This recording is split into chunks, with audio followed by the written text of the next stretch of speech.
Hello friends, इस video में JEE test 6 के सॉल्यूशन को डिस्कस करेंगे। इस टेस्ट में सभी क्वेश्चन साउंड वेव से हैं। पहला क्वेश्चन बहुत बेसिक है कि ये जो साउंड वेव है कितने हार्मोनिक मोशन से बना हुआ है। दूसरा क्वेश्चन जो है वो ये बता रहा है, तो ये पूछ रहा है कि रूट मीन स्क्वायर स्पीड जो है सो नाइट्रोजन गैस एक टेम्परेचर पर और ऑक्सीजन गैस एक टेम्परेचर पर है, उसका रेशियो कितना है। तीसरा क्वेश्चन में रेशियो जो बताना है साउंड के स्पीड का दो अलग अलग मीडियम में। और चौथा क्वेश्चन जो है ये भी साउंड वेव से ही है। इसमें ये पूछ रहा है कि दो वायर को ज्वाइंट कर दिया गया है, एक का लेंथ L/3 है, दूसरे का 2L/3 है। और कॉम्पोजिट जो वायर बना है उसमें जो लूप्स बनते हैं, एंटी नोड्स बनते हैं, एक लूप वायर में m एंटी नोड्स है, दूसरे में n एंटी नोड्स है, उसका रेशियो क्या होगा।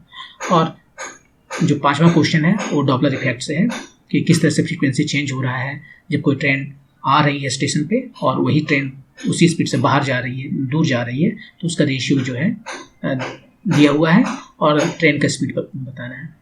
तो चलिए इसे सॉल्व करते हैं। The number of independent harmonic motions in y equal to 4 cos QT sin 20t is, ये बताना है इसमें कितना हार्मोनिक मोशंस है। हार्मोनिक मोशन साइन या कोसाइन के फॉर्म में होता है, तो इसे मुझे ब्रेकअप करना है साइन या कोसाइन के टर्म्स में। कैसे ब्रेकअप करेंगे, ये cos Q टर्म्स है। cos 3 थीटा कितना होता है, cos 3 थीटा होता है 4 times cos Q theta minus 3 cos theta. यहां से हमें 4 cos Q थीटा पता चल गया, ये हो गया cos 3 theta plus 3 cos theta.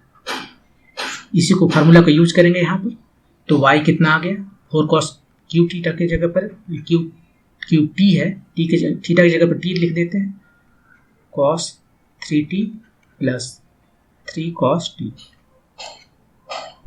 और ये जो साइन है साइन 20t। नेक्स्ट है, इसको मल्टीप्लाई करते हैं, ये हो गया cos 3t साइन 20t और ये हो गया 3 cos t साइन 20t। इसको ऊपर नीचे हम 2 से मल्टीप्लाई कर देते हैं इसको भी, और यह फार्मूला में आ गया। हमें पता है कि साइन सी प्लस डी और साइन सी माइनस डी, ये दोनों का सम जो है सो 2 साइन सी कॉस डी होता है, क्योंकि यहाँ पर आप देख सकते हैं साइन सी टाइम्स कॉस डी, इसमें भी साइन सी टाइम्स कॉस डी, वो मिलकर हो गया 2 साइन सी टाइम्स कॉस डी। और जो यहाँ माइनस वाला टर्म है कॉस सी साइन डी, वो यहाँ भी है कॉस सी साइन डी, लेकिन यहाँ माइनस है यहाँ प्लस है, वो चला गया। तो यहाँ पर क्या करते हैं, उसको ऐड करते हैं एक बार और एक बार प्लस देके सब्ट्रैक्ट करते हैं। तो ऐड करते हैं 3t एंड 20t 23t, और दूसरा है सब्ट्रैक्ट करते हैं 23 में से 3t चला गया तो आ गया 17t। यहाँ पर जो है सो है 3/2 और ये क्या है साइन 20t है और cos t है। तो पहले ऐड करते हैं 20 एंड 1 21t और सब्ट्रैक्ट करते हैं 19t। तो इस तरह से हमारे पास कितने आ गए आप देख सकते हैं। एक टर्म ये है हमारे पास साइन 23d, इसका एंगुलर फ्रीक्वेंसी 23 है, इसका एंगुलर फ्रीक्वेंसी 17 है, इसका 21 है, इसका 19 है, सबका 4 फ्रीक्वेंसी हमारे पास है। इसका मतलब हमारे पास 4 हार्मोनिक मोशंस हैं। एक ये हुआ, एक ये हुआ 23 27, एक ये हुआ, एक ये हुआ। यदि इसमें से कोई 2 मैच कर जाता तो उसको एक साथ ऐड करके हम बोलते एक ही है मेरे पास, लेकिन यहाँ पर ये चारों का डिफरेंट आया है, सबका एंगुलर फ्रीक्वेंसी देख लीजिए डिफरेंट है 21 19 17 23। तो हमारे पास इस तरह से 4 हार्मोनिक मोशंस हैं। हार्मोनिक मोशंस मतलब साइन के फॉर्म में जो आ रहा है, साइन या कोसाइन दोनों में से कोई भी चलेगा, क्योंकि साइन और कोसाइन दोनों एक्जेक्टली सेम है, केवल 90 डिग्री का फेज डिफरेंस है। तो यहाँ पर देखिए 2 साइन है, ये भी साइन है, सब चारों साइन है, तो 4 हार्मोनिक हमारे पास हो गए। तो हमारा आंसर हो गया ऑप्शन नंबर 4। नेक्स्ट क्वेश्चन है कि the ratio of RMS root mean square speed. ये RMS क्या है, रूट मीन स्क्वायर स्पीड क्या है। पहले मीन स्क्वायर लेते हैं। स्क्वायर जितना भी वेलोसिटी है हमारे पास, यदि 1000 पार्टिकल्स है किसी गैस का, तो सारे पार्टिकल का जो है वेलोसिटी का हम स्क्वायर लेते हैं पहले, और उसका मीन लेते हैं। n पार्टिकल्स है, मीन ले लिए, तो मीन स्क्वायर का मीन ले लिए और उसको रूट कर देंगे, स्क्वायर रूट कर देंगे। ये जो है इसको रूट मीन स्क्वायर वेलोसिटी कहते हैं। यहाँ पर इस फायदा ये है कि ये यहाँ पर देख सकते हैं कि ये जो स्पीड है वो आगे पीछे कोई फर्क नहीं पड़ता क्योंकि स्क्वायर है, डायरेक्शन लेफ्ट में हो या राइट में हो ये उसको फर्क नहीं पड़ता, ये एक्चुअली स्पीड को ही मेजर करता है। तो इसका जो फार्मूला होता है वो कितना होता है, इसका फार्मूला होता है square root over 3RT/m। m इसका मोलिकुलर मास है, मोलिकुलर वेट है जिस गैस की हम बात कर रहे हैं, T टेम्परेचर है और R गैस कांस्टेंट है। ऐसे ही आपके पास और भी चीज़ें हैं, जो रूट मीन स्क्वायर स्पीड है, तो एक स्पीड है एवरेज स्पीड भी प्राइम से डिनोट करें। एवरेज स्पीड में क्या है, सारे के सारे जो पार्टिकल्स हैं उसका सम ले लेते हैं और एवरेज करते हैं, ये आता है 8RT/m। और एक तीसरा है मोस्ट प्रोबेबल, ये मोस्ट प्रोबेबल जो स्पीड है उसको VP से यदि हम डिनोट करें तो आता है 2RT/m। ये तीन है तो होते हैं। ये मोस्ट प्रोबेबल क्या है, मैंने ये स्पीड से सबसे ज़्यादा पार्टिकल मूव कर रहा है। यदि हम डिस्ट्रीब्यूशन देखें कि हमारे यहाँ वेलोसिटी है पार्टिकल का और ये हम उसका प्रोबेबिलिटी देखें कि कितने पार्टिकल इस वेलोसिटी से मूव कर रहे हैं, तो वो कुछ ऐसे दिखता है। तो ये जो देख रहे हैं यहाँ, इस स्पीड से, ये जो स्पीड है उससे सबसे ज़्यादा पार्टिकल मूव कर रहा है, इसका प्रोबेबिलिटी, कोई भी पार्टिकल की इस स्पीड में होने का प्रोबेबिलिटी ज़्यादा है, तो इसको कहते हैं मोस्ट प्रोबेबल।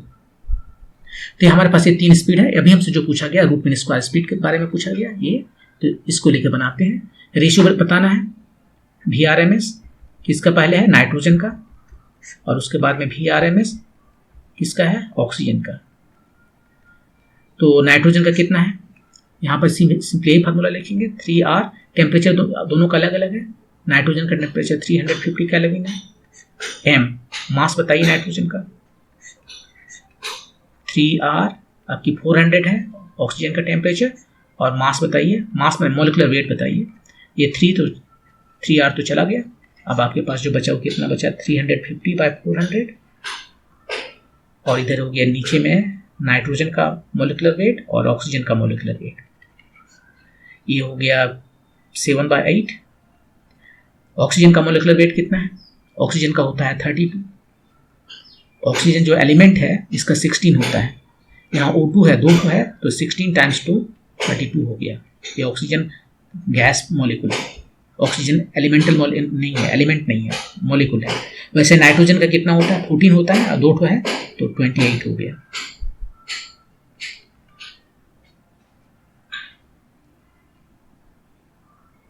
तो ये कितना आ गया, 1:1, 1:1, ये 1 आ गया, ये आपका आंसर हो गया। तो इसमें कुछ नहीं, बस फार्मूला याद रखना है। तो हमने आपको यहाँ बताया कि केवल रूट मीन स्क्वायर स्पीड का फार्मूला नहीं, बल्कि एवरेज स्पीड का भी फार्मूला और मोस्ट प्रोबेबल जो स्पीड है उसका भी फार्मूला यहाँ बता दिया। यहाँ पर आपको ये भी पता होना चाहिए कि इसका ऑर्डर क्या है, कौन सबसे ज़्यादा है। यहाँ पर देख लीजिए, सबसे ज़्यादा कम, सबसे कम ये है 2RT/m, ये उसके बाद में आता है 8/π। हर जगह RT/m है, राइट, RT/m। यहाँ 2 है, यहाँ 3 है, और ये 8/π के वैल्यू 2 और 3 के बीच में होता है। तो जो सबसे छोटा है वो VP है, उसके बाद में ये भी एवरेज है, और उसके बाद में ये VRMS है, सबसे बड़ा VRMS है, और VP जो है वो सबसे कम होता है। नेक्स्ट क्वेश्चन देखते हैं। The ratio of speed of sound wave in 5 moles of nitrogen, एक सिस्टम है, gas to that in 50 moles of helium gas, ये दूसरा गैस सिस्टम है। एक सिस्टम इधर है, दूसरा सिस्टम इधर है। तो वहां पर जो साउंड वेव का स्पीड है इन दोनों सिस्टम में, रूम टेम्परेचर पर, टेम्परेचर दोनों का सेम है, रूम टेम्परेचर 300 केल्विन, कितना है वो बताना है। तो साउंड का रेशियो ऑफ स्पीड कितना होता है, साउंड वेव का स्पीड कितना होता है, कैसे लिखते हैं, लिखते हैं गामा P/ρ। गामा जो है सो रेशियो है specific heat at constant pressure to constant volume, और ये जो है सो डिफरेंट होता है डिफरेंट काइंड ऑफ मॉलिक्यूल्स के लिए। जैसे मोनोएटॉमिक के लिए मोनोएटॉमिक के लिए, डायटॉमिक के लिए, ये सब के लिए अलग अलग होता है। मोनोएटॉमिक के लिए कितना होता है? 5/3 होता है, और इसके लिए 7/5 होता है डायटॉमिक के लिए। तो यहाँ पर जो है सो वही उसका वैल्यू। ऑफ प्रेशर तो हमें पता नहीं है, टेम्परेचर एक्चुअली पता है, दोनों का टेम्परेचर सेम है। तो प्रेशर और रो जो है इसको हम टेम्परेचर में कन्वर्ट कर लेते हैं। गैस इक्वेशन यूज करें, गैस इक्वेशन के लिए ये सारी चीज़ें दिया हुआ है, गैस के लिए दिया हुआ है, गैस इक्वेशन हमेशा यूज कर सकते हैं। PV = nRT। n क्या है? नंबर ऑफ मोल्स, उसको हम लिख सकते हैं mass of gas divided by molecular weight, यही नंबर ऑफ मोल्स है। ये नंबर ऑफ मोल्स हुआ, जितना भी ग्राम, एक m मस्ट बी इन ग्राम, यदि ग्राम में ये है उसको मोलिकुलर वेट से डिवाइड कर दें तो हमें नंबर ऑफ मोल्स मिल जाते हैं, RT PV। अब ऐसा करते हैं, ये m को इधर ले चलते हैं और इस v को इधर ले जाते हैं। Mass divided by volume, mass divided by volume क्या हो गया? रो, डेंसिटी RT। तो P/ρ कितना आ गया? RT/m। इसी को यहां पर सब्स्टिट्यूट करते हैं, गामा P/ρ की जगह पर RT/m। R फिक्स्ड है, मोलर गैस कांस्टेंट है, m मोलिकुलर वेट है, नाइट्रोजन के लिए अलग होगा, ऑक्सीजन के लिए अलग होगा, और T टेम्परेचर है, टेम्परेचर दोनों का सेम है अभी। तो अब हम इसको बना सकते हैं। तो रेशियो पूछा है, वेलोसिटी किसमें? नाइट्रोजन में, वेलोसिटी ऑक्सीजन में। पहले नाइट्रोजन का लिखते हैं, ये गामा, नाइट्रोजन का कितना गामा है वो लिखना पड़ेगा, times RT by mass, nitrogen का मास में मोलिकुलर वेट। यहाँ पर गामा ऑक्सीजन का लिखेंगे, RT, टेम्परेचर तो सेम है, R कांस्टेंट है, टेम्परेचर दोनों का सेम है, मोलिकुलर वेट ऑक्सीजन का, RT खत्म। तो यहाँ पर आया गामा N2 गामा O2 का, और इधर मोलिकुलर वेट ऑक्सीजन का और नाइट्रोजन का, नाइट्रोजन मॉलिक्यूल का। अब ये जो है दोनों ही डायटॉमिक है, नाइट्रोजन हो या ऑक्सीजन हो, दोनों ही सेम है, डायटॉमिक है। तो उसका रेशियो क्या आ जाएगा? 1। जितना इसका आता है डायटॉमिक 7/5, वही 7/5 इसका है, 1 आ गया। मोलिकुलर वेट ऑक्सीजन का कितना है? 32। एक ऑक्सीजन एटम का होता है 16, उसका डबल 2 है। दोनों जगह ऑक्सीजन क्यों लिखे हुए हैं? यहाँ भी ऑक्सीजन, RT/m। ये m, हाँ नाइट्रोजन नीचे है, नीचे नाइट्रोजन है।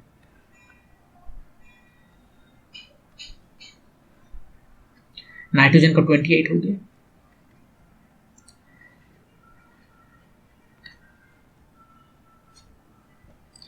यहाँ मैंने मिस्टेक किया, ये हीलियम है और हम ऑक्सीजन लिखे जा रहे हैं, ये ऑक्सीजन नहीं है, हीलियम है। तो ये गलत है, तो अब सही करते हैं। नाइट्रोजन का कितना है? 7/5, क्योंकि डायटॉमिक है। और ये हीलियम का, हीलियम ये मोनोएटॉमिक है, जस्ट एक एटम है इसमें, और नाइट्रोजन ये डायटॉमिक है, इसमें 2 है।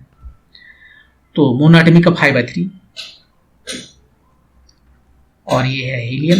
हीलियम का कितना मास होता है? हीलियम का मास होता है, हीलियम जो एटम है उसमें कितना उसका मोलिकुलर वेट होता है? उसका होता है 2 प्रोटॉन 2 न्यूट्रॉन, तो 4 हो गया उसका। और यहाँ पर नाइट्रोजन का 28। फाइनली इसको सिंप्लीफाई कीजिए, 7/5 टाइम्स 5/3 4/28, ये खत्म हो गया, 3/5 √3/5। ये आपका आंसर हो गया, √3/5 हो गया। ऑप्शन नंबर ये है 2। तो ये काफ़ी आसान है, जस्ट आपको फार्मूला याद रखना होगा कि वेलोसिटी जो है साउंड वेव का किसी भी गैस में कितना होता है? Gamma P/ρ। और यदि प्रेशर और डेंसिटी नहीं दिया हुआ है तो यहाँ पर हम इसको टेम्परेचर में कन्वर्ट कर सकते हैं गैस इक्वेशन यूज कर। और इस तरह से हम देख सकते हैं कि ये वेलोसिटी जो है सो यहाँ पर 5 मोल नाइट्रोजन में और हीलियम में जो है उसका रेशियो कितना है यहाँ से निकाल सकते हैं। यहाँ पर 5 मोल दिया हुआ है और 50 मोल दिया हुआ है, उससे कोई फर्क नहीं पड़ता, क्योंकि इस फार्मूला में नंबर ऑफ मोल्स नहीं आता है, या तो डेंसिटी आता है या फिर यहाँ पर टेम्परेचर और उसका मोलिकुलर वेट आता है। तो 5 मोल रहे या 25 मोल रहे कोई फर्क नहीं पड़ता। Next question, 2 wires A and B of length L/3 and 2L/3 respectively, 2 wire है, ठीक है। wire A and B have a radii R and 2R. One end of the two wires are joined to make a composite wire of length N. तो एक wire हमारा ये है और दूसरा वायर हमारा ये है।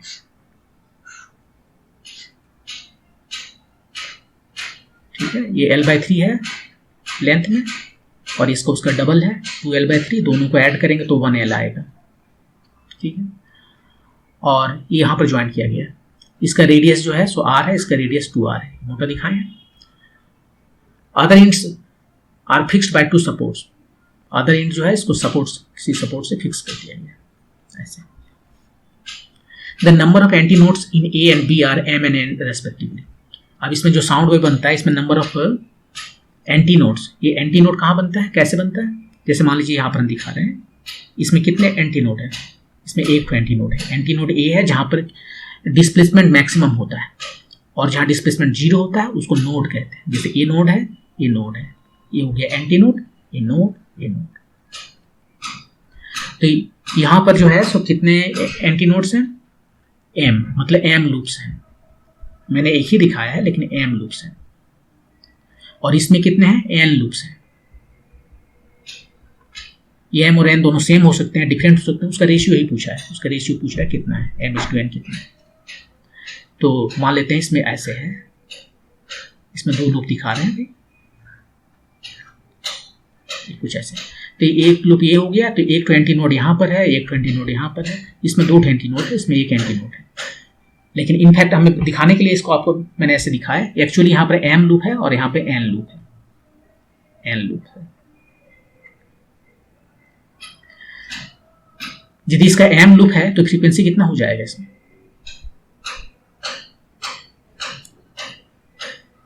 इसमें फ्रीक्वेंसी कितना हो जाएगा? देखिए एक लूप, ये जो लूप दिख रहा है नोड टू नोड, इसके बीच का डिस्टेंस कितना है? ये आधा वेव है। एक पूरा वेव कैसे आता है? एक पूरा वेव कुछ ऐसे आता है, यहाँ से लेकर यहाँ तक पूरा वेव है। तो ये नोड से ये भी नोड है, ये एंटी नोड, ये एंटी नोड, ये नोड है। तो ये हो गया λ/2, ये हो गया λ/2, ताकि एक पूरा वेव जो है सो लैम्डा हो जाए। तो एक लूप जो है सो λ/2 होता है, एक लूप λ/2 होता है। और ये λ/2 लेंथ कितना है? लेंथ है, अभी L स्मॉल l लिखते हैं, बाद में इसको कैपिटल L में लिखेंगे। तो लैम्डा हमें पता हो गया 2L है, तो फ्रीक्वेंसी कितना हो जाएगा? V/λ। V लैम्डा की जगह 2L लिखेंगे। और यदि M लूप हो तो M यहाँ लगा देते हैं, तो लैम्डा हो गया 2L/m, F हो गया इतना लैम्डा, और लैम्डा की जगह 2L/m। तो ये आ गया हमारा फ्रीक्वेंसी। यही फ्रीक्वेंसी आपने पढ़ा है कि यदि हमारे पास एक स्ट्रिंग हो और दोनों एंड पर फिक्स्ड हो, तो इसमें जो फ्रीक्वेंसीज होते हैं वो कितने होते हैं? वो होते हैं m या n, जो भी आप इसको पढ़ते हो, बाय 2L। L इसका लेंथ है, v इसका स्पीड है। और m क्या हो सकते हैं? m हो सकते हैं 1, 2, 3 एनीथिंग, दोनों जगह। ये यदि स्ट्रेच है तो फिक्स्ड है, तो एक जगह होता तो ये आता 4 नीचे, और यहाँ पर जो है सो केवल ऑड इंटीजर्स आता है, 1, 3, 5, 7 ऐसे आता है।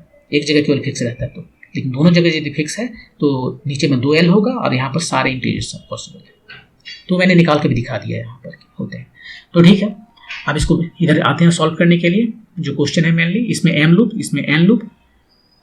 जो फ्रीक्वेंसी साउंड प्रोड्यूस कर रहा है वो दोनों में सेम होगा, क्योंकि फ्रीक्वेंसी साउंड का प्रॉपर्टी है, साउंड सोर्स का प्रॉपर्टी है। एक फ्रीक्वेंसी का मतलब है 1 सेकंड में कितना वेव प्रोड्यूस हो रहा है। तो 1 सेकंड में जो भी वेव प्रोड्यूस हो रहा है, मान लीजिए इसमें से इसको ट्रेवल करना होता, तो जितना इधर से ट्रेवल करे निकलेगा उतना इसको जाना पड़ेगा, किसी भी पॉइंट से जाना पड़ेगा। तो दोनों ही वायर में इसका फ्रीक्वेंसी सेम होना चाहिए।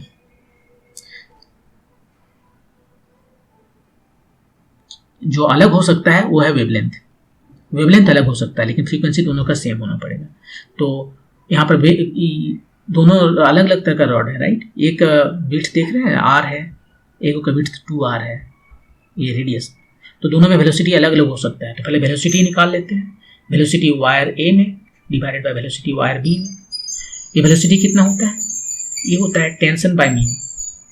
टेंशन वायर A में और B के लिए टेंशन वायर B में, मीन।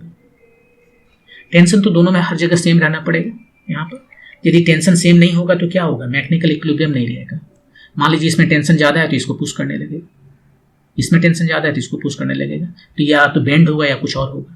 जब तक दोनों में टेंशन सेम नहीं है वो इक्विलिब्रियम में नहीं रहेगा, स्टैटिक नहीं रहेगा, वो बेंड करेगा या इसको पुश करेगा। लेकिन वैसा कुछ नहीं हो रहा है, इसका मतलब है दोनों का टेंशन सेम है। और तब हमारे पास कितना आया इसका वैल्यू,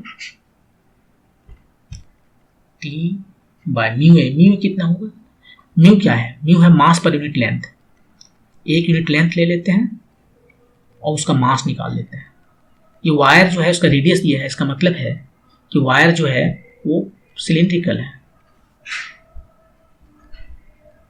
ये सिलेंडर के फॉर्म में है। तो सिलेंडर का वॉल्यूम से को यदि हम डेंसिटी से मल्टीप्लाई कर दें तो हमें उसका मास मिल जाएगा। तो एक यूनिट लेंथ का हम सिलेंडर लेते हैं, जो वायर यहाँ पर है एक यूनिट लेंथ का लेते हैं, और ये इसका एरिया है पाई आर स्क्वायर। तो वन का जो एक जो है उसका ये रेडियस कितना है आर, और ये एरिया कितना हो गया पाई आर स्क्वायर। वॉल्यूम निकाल रहे हैं, एच लेंथ 1 लिए, ये वॉल्यूम आ गया, इसको मल्टीप्लाई कर दिया डेंसिटी से। और दोनों सेम मटेरियल का बना हुआ है, कहीं लिखे या नहीं लिखे, 2 ICNB ऑफ शायद इस क्वेश्चन में हम लिखना भूल गए, लेकिन दोनों सेम मटेरियल का बना हुआ है, इसका मतलब है दोनों का डेंसिटी सेम है। और आगे इधर ये टी हो गया, यहाँ पर इसका पाई, बी का जो है रेडियस कितना है 2r है, लेंथ 1, इसको मल्टीप्लाई किए डेंसिटी से। देखिए ये कट गया सभी, ये 2 स्क्वायर केवल बचा, 4 बचे, 4 का मतलब 2, 4 स्क्वायर रूट मतलब 2 आ गया। तो भी हमें पता चल गया कि ये जो है सो 2 भी है। ए में स्पीड जो साउंड का है वो बी का डबल है। अब हम चलते हैं m/n निकालने के लिए। फ्रीक्वेंसी दोनों में सेम है, फ्रीक्वेंसी जो ए में है वही फ्रीक्वेंसी बी में है। और फ्रीक्वेंसी कितना होता है अभी तो निकाल लिए, कोई एम, ए में कितना लूप है, एम लूप है तो एम लिखे थे, एन लूप रहेगा तो एन लिखेंगे इधर। भी ए का में जो वेलोसिटी है बाय 2l, लेंथ कितना है ये l, ए का लेंथ कितना है l/3, और इधर n हो गया, और वेलोसिटी vb 2 टाइम्स लेंथ कितना है 2l/3। अब इसको सिंप्लीफाई कीजिए, va और vb का वैल्यू दिया हुआ है, m/n निकालना था, ये l/3 खत्म हो गया, ये 2 भी खत्म हो गया, इधर बच गया vb/va, और इधर क्या बच गया, ये नीचे में दो बचा हुआ है 1/2, और कुछ बचा है नहीं, कुछ तो नहीं बचा। तो vb कितना है, vb का जो vb लिखते हैं और va को हम 2vb लिखते हैं, ये खत्म हो गया 1:4, ये आपका आंसर। m/n कितना है 1:4, ये हो गया ऑप्शन नंबर 3। तो आंसर हो गया 1:4, ऑप्शन नंबर 3। ओके, एक बार इसको समराइज कर देते हैं। देखिए यहाँ पे 2 रॉड है, सेम मटेरियल का है, लेकिन इसका रेडियस जो है वो है r, और इसका रेडियस जो है वो है 2r। इसका लेंथ l/3, इसका लेंथ 2l/3 यहाँ पर ज्वाइंट किया गया है, और जो फ्री एंड है उसको सब फिक्स्ड कर दिया गया है। इसमें m लूप बन रहा है, इसमें n लूप बन रहा है, दोनों का रेशियो क्या है, m/n का रेशियो क्या है। पहले क्या करते हैं हम जो है वेलोसिटी निकालते हैं, दोनों में वेलोसिटी अलग अलग होगा क्योंकि इसका डायमेंशन चेंज कर दिया है। वेलोसिटी क्या होता है, वेलोसिटी होता है TA/μa, ए में जो वेलोसिटी होता है, टेंशन बाय मास पर यूनिट लेंथ। तो टेंशन दोनों में सेम होगा, नहीं तो इक्विलिब्रियम में नहीं रहेगा, तो टेंशन दोनों में सेम है। और इसका मास कितना है, मास पर यूनिट लेंथ, 1 यूनिट लेंथ लेते हैं, 1 यूनिट लेंथ लिए, और इसका वॉल्यूम पहले निकाल रहे हैं। वॉल्यूम कैसे निकालेंगे, area cross sectional area pi r square, दूसरा केस में पाई 2r स्क्वायर, क्योंकि दूसरा केस में इसका रेडियस 2r है, और उसको 1 से मल्टीप्लाई किए तो हमें 1 यूनिट का लेंथ वॉल्यूम मिल गया। और ये जो म्यू है मास पर यूनिट लेंथ, 1 यूनिट लेंथ का वॉल्यूम पूछ रहे हैं, तो 1 यूनिट लेंथ का वॉल्यूम निकाल देंगे। ये वॉल्यूम आ गया, 1 यूनिट लेंथ का मास निकालना है, तो मास के लिए हमें डेंसिटी से मल्टीप्लाई करना पड़ेगा, और दोनों का सेम मटेरियल का बना हुआ है तो डेंसिटी दोनों का सेम है। इसको सिंप्लीफाई किए तो 2 आया, इसका मतलब है ए में साउंड का स्पीड बी का डबल है। और अब जो है सो दोनों में फ्रीक्वेंसी सेम होना चाहिए। जो साउंड वेव है उसका फ्रीक्वेंसी दोनों में सेम रहना चाहिए। ए वायर और बी वायर दोनों में सेम रहना चाहिए। भले उसका लेंथ जो है वेवलेंथ चेंज हो सकता है क्योंकि वेलोसिटी चेंज हो रहा है। इसमें वेलोसिटी अलग है, इसमें वेलोसिटी अलग है। और वेलोसिटी क्या होता है? एफ लैम्डा होता है। एफ फिक्स रहेगा, ये साउंड का जो सोर्स है उसका प्रॉपर्टी है। तो भी चेंज हो रहा है तो लैम्डा चेंज होगा, तो लैम्डा चेंज होगा, एफ चेंज नहीं होगा। तो यहाँ इसको हम कंसिडर कर सकते हैं कि एक हमारे पास वायर है जो दोनों एंड पर फिक्स्ड है। देखिए यहाँ पर बोला एंटी नोड बन रहा है। नोड बन रहा है मतलब जहाँ फिक्स रहता है वहीं तो नोड बनता है।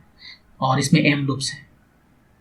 तो ये जो है सो एक हमारे पास स्ट्रेस्ड वायर है एक, और दूसरा है इधर, इसमें एम लूप है, इसमें एन लूप है। और जो फॉर्मूला हमारे पास पता है कि जो फ्रीक्वेंसी होते हैं किसी भी स्ट्रेस्ड वायर में वो कितना होता है? V/2L times M. एम जो है नंबर ऑफ लूप्स। और इस क्वेश्चन में बता दिया है कि इसमें उतने एंटी नोड हैं, जितने लूप होंगे उतने ही एंटी नोड होंगे। तो उसने बोला इतना नंबर ऑफ एंटी नोड है, इसका मतलब उतना नंबर ऑफ लूप है। और जितना नंबर ऑफ लूप है वही यहाँ पर एम लिखते हैं। Frequency equal to M times V/2L, और V/2L लिखते हैं। V वेलोसिटी है उस स्ट्रिंग में, और L स्ट्रिंग हो या वायर जो भी हो, L उसका लेंथ है। तो सेम फार्मूला यहाँ पर सब्स्टिट्यूट कर देते हैं। पहले स्टार्ट करते हैं कि दोनों का फ्रीक्वेंसी सेम है, और वो फार्मूला सब्स्टिट्यूट करते हैं, मिस्टर एन का वैल्यू हमें आ जाता है। और लास्ट क्वेश्चन है, डॉपलर इफेक्ट से है कि एक passenger is waiting for his or her train at a railway halt. ये रेलवे हॉल्ट है, बहुत छोटा स्टेशन है, वहाँ पर वेट कर रहे हैं। मान लेते हैं ये पैसेंजर है, ये स्टेशन पर हॉल्ट कर रहा है, और इधर से जो है सो ट्रेन आ रही है, इधर से ट्रेन निकल गई। ठीक है, ये ट्रेन है, किसी स्पीड से आ रही है, मान लेते हैं VS स्पीड से आ रही है, और उसी स्पीड से निकल भी जाती है। ये हॉल्ट है, यहाँ कुछ स्टॉप करने की जरूरत नहीं उसे, और ये किसी दूसरे पैसेंजर का ट्रेन का वेट करना है, क्योंकि हॉल्ट है, छोटा कोई पैसेंजर ट्रेन होगा जिसको पैसेंजर मीन्स लोकल ट्रेन, उसका वेट कर रही है। तो ठीक है, इसमें क्या ऑब्जर्व किया कि that the frequency of siren of approaching express train.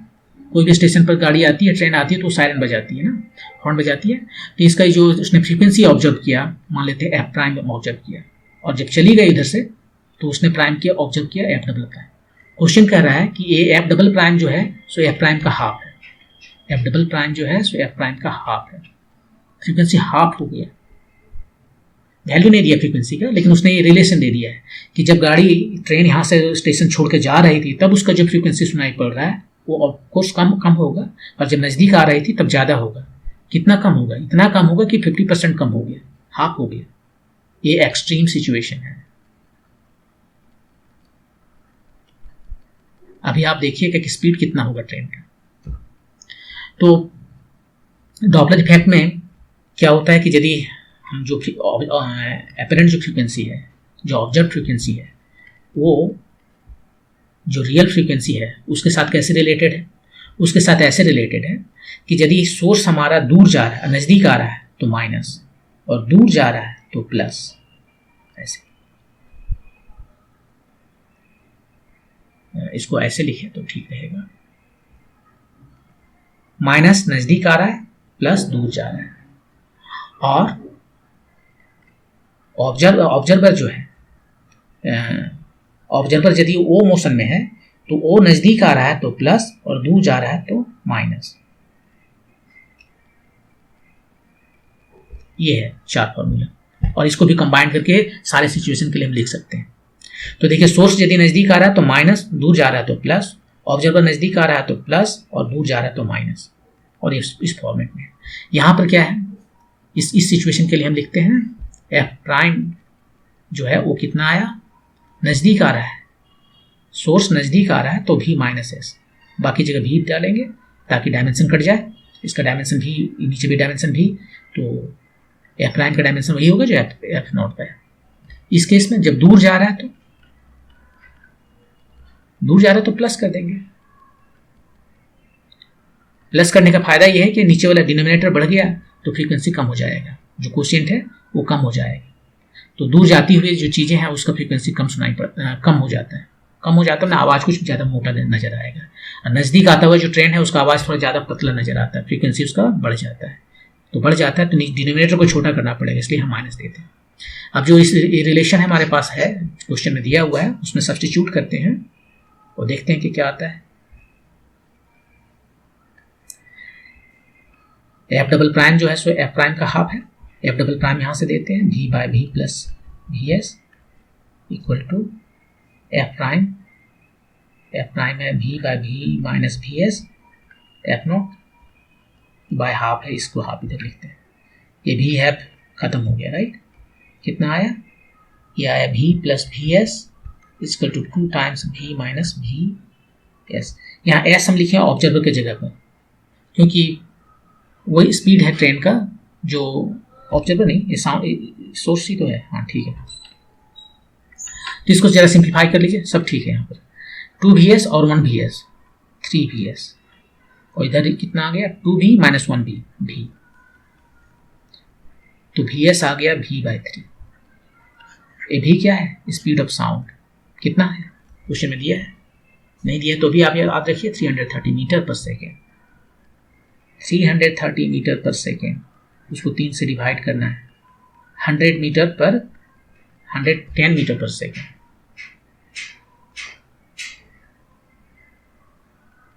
ये है vs का स्पीड, 110 मीटर पर सेकेंड स्पीड देख लीजिए। जो अभी ओलंपिक्स में जो रेसिंग होता है उसमें 100 मीटर को रन करने का जो रिकॉर्ड है कितना है, 8 से 8.5 सेकंड के बीच में कुछ है ऐसे, राइट। 8 और 9 सेकंड के बीच में कुछ है, 8 से 9 सेकंड लेते हैं 100 मीटर ट्रेवल करने में। आपका आंसर है 110 मीटर पर सेकंड, तो ओके चलेगा, क्योंकि ये ट्रेन है, ये तो कोई आदमी है नहीं, कोई ह्यूमन बीइंग तो है नहीं, ये तो ट्रेन है। लेकिन फिर भी स्पीड देख लीजिए कितना है। अब 110 मीटर पर सेकंड करने से आपको कोई आइडिया नहीं आएगा, इसको किलोमीटर में चेंज कीजिए। किलोमीटर में चेंज करने के लिए 18/5 से मल्टीप्लाई करते हैं, ये आ गया 22 टाइम्स 18, अब आ गया किलोमीटर पर आवर, तो 396 किलोमीटर पर आवर। ये तो बुलेट ट्रेन हो गया, ये बुलेट ट्रेन हो गया। तो उस स्टेशन से बुलेट ट्रेन पास किया है और उसका स्पीड है 396 किलोमीटर पर सेकेंड। तो ये था क्वेश्चन 30 जो डॉपलर इफेक्ट से है। दूसरे जो टेस्ट है उसके भी सॉल्यूशन से आते रहेंगे। यदि आपने इसको सब्सक्राइब नहीं किया तो सब्सक्राइब कर लीजिए ताकि आपको नए वीडियो को पता चले। कोई डाउट हो, यदि समझने में दिक्कत हो तो आप कमेंट सेक्शन में लिख सकते हैं, हम उसे क्लियर करने की कोशिश करेंगे। और वीडियो पसंद आए तो आप उसे लाइक कीजिए। Thank you for watching.